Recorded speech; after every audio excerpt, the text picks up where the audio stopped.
आता शेतकऱ्यांसाठी आणि सर्वसामान्यांसाठी सुद्धा सगळ्यात चिंताजनक बातमी आहे, कारण पावसानं ओढ दिल्यामुळे राज्यातल्या धरण साठ्यामध्ये चिंताजनक घट झाली आहे। राज्यातल्या धरणांमध्ये सध्या 44% पाणी साठा शिल्लक आहे। गेल्या वर्षी याच वेळी हा साठा 60% जवळपास होता, म्हणजे गेल्या वर्षीपेक्षा पाणी साठ्यात 15% घट झाली आहे। मराठवाड्याची स्थिती तर सर्वाधिक गंभीर आहे।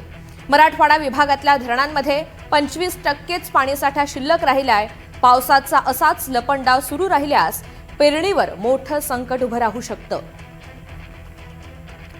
आता बातमी मुंबईतून आहे। मुंबई महापालिकेनं दिवस संपल्यानंतर आज पाणी कपात केल्याचा निर्णय जाहीर केला।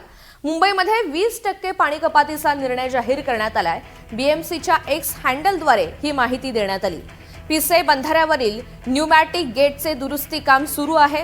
भातसा धरणातून विसर्गात अनियमितता आहे। या दोन मुख्य बाबींमुळे पिसे बंधाऱ्यातील पाणी पातळी प्रचंड घटली आहे।